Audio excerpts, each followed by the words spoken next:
सर्वांना नमस्कार आणि मेकॅनिकल मोटर व्हेकल या मॉड्यूल मध्ये आपले स्वागत आहे। आजच्या व्हिडिओ मध्ये आपण रेअर ॲक्सेल मध्ये ओव्हरहॉल आणि तपासणी करायला शिकूया। या व्हिडिओच्या अखेरीस ॲक्सेल शाफ्ट काढून टाका। डिफेक्टसाठी मागील ॲक्सेल भाग तपासा। मॅन्युफॅक्चरर्स रेकमेंडेशन नुसार हब अँड प्ले रिअसेंबल करा आणि ॲडजस्ट करा। हे करण्यासाठी लागलेले टूल्स, मशिनरीज आणि मटेरियल्स गोळा करूया।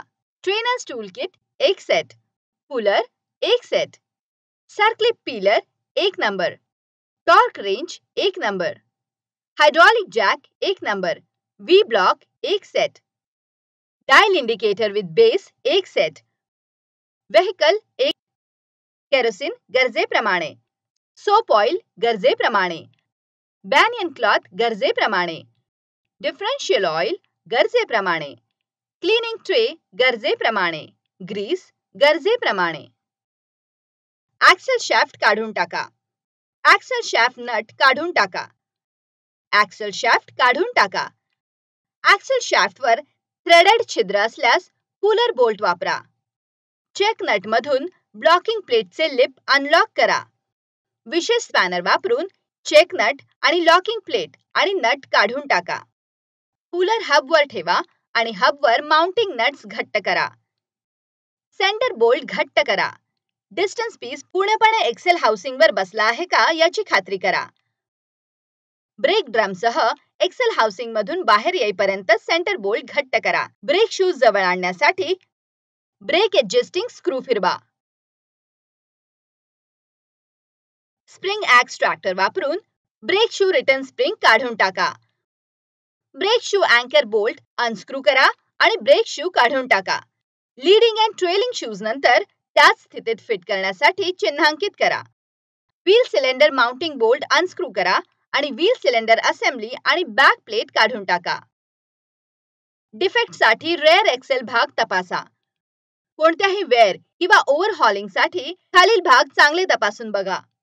ॲक्सेल ट्यूबचे थ्रेड आणि bearing seat, wheel studs, axle shaft splines आणि फ्लंज होल्स, ओव्हरहीटिंग स्कोर करण्यासाठी बेअरिंग्स, वेअर करण्यासाठी ब्रेक लाइनिंग्स,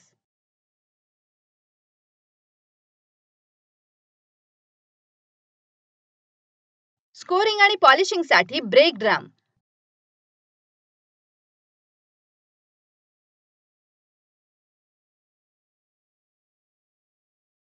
पंक्चर आणि क्रॉकसाठी ब्रेक होजेस। ॲक्सेल शाफ्ट पृष्ठभागावरील टेबलवर व्ही ब्लॉक्सवर ठेवा। व्ही ब्लॉक्स स्प्लिन्स आणि फ्लंज जवळ ठेवावेत। डायल इंडिकेटर ॲक्सेल शाफ्टच्या सेंटरमध्ये ठेवा आणि डायल इंडिकेटर 0 वर सेट करा। ॲक्सेल शाफ्ट हाताने फिरवा आणि डायल इंडिकेटरचे कोणतेही डिफ्लेक्शन टिपून घ्या। जर ॲक्सेल शाफ्टमधील बेंड निर्देशित मर्यादेपेक्षा जास्त आढळले तर ॲक्सेल शाफ्ट बदलले पाहिजे। निर्मात्याच्या शिफारसीनुसार हब अँड प्ले रिसेंबल करा आणि ॲडजस्ट करा। सर्व भाग क्लीन करा। ॲक्सेल केसिंगवर बॅक प्लेट फिट करा। व्हील सिलेंडर असेंब्ली बॅक प्लेटवर फिट करा। ऑइल सील रिंग ॲक्सेल ट्यूबवर ठेवा। ब्रेक शूज बॅक प्लेटवर माउंट करा आणि क्लॅम्प बोल्ट घट्ट करा। स्प्रिंग एक्स्ट्रॅक्टर वापरा। ब्रेक शूजवरील व्हील सिलेंडरचा स्प्लॉटेड पिन फिट करा। ब्रेक शू ॲडजस्टिंग कॅमेरा फिरवून ब्रेक शूज तपासा। हबमध्ये ऑइल सील ठेवा आणि ऑइल सीलवर ड्रिफ्ट ठेवा। ड्रिफ्ट टॅप करा जेणेकरून ऑइल सील हबमधील त्याच्या सीटवर बसेल। रेकमेंडेड केलेल्या ग्रीसने वेल बेअरिंग लावा आणि बेअरिंग हबमध्ये ठेवा। गरज पडल्यास हबमध्ये सर्कलिप्स फिट करा। ॲक्सेस ट्यूबवर ब्रेक ड्रमसह हब ठेवा। हबमध्ये आउटर बेअरिंग फिट करा। हब नट स्पॅनरने हब लॉक नट घट्ट करा जेणेकरून बेअरिंग त्याच्या सीटवर बसेल। नट अर्ध्या वळणाने लूज करा आणि नंतर शेवट होईपर्यंत घट्ट करा। 0.02 ते 0.04 असा खेळ मिळवण्यासाठी नट पुन्हा अर्ध्या वळणाने लूज करा.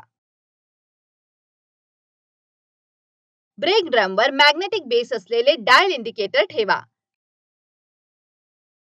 डायल इंडिकेटर पॉइंटर एक्सेल आवरणावर अवलंबून आहे याची खात्री करा.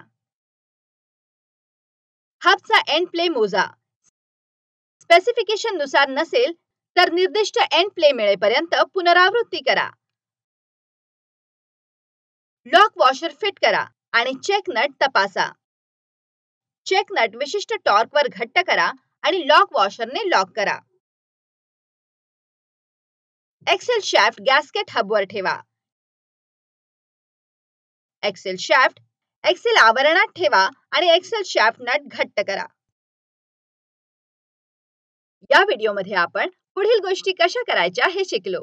एक्सेल शाफ्ट काढून टाका. दोषांसाठी रेअर एक्सेल पार्ट्स तपासा. मॅन्युफॅक्चरर्सच्या रेकमेंडेशन नुसार हब अँड प्ले रिअसेंबल करा आणि समायोजित करा. आशा आहे की आपल्याला या सत्राची स्पष्ट समज आली असेल. सर्वांचे आभार आणि पुढच्या व्हिडिओमध्ये भेटू.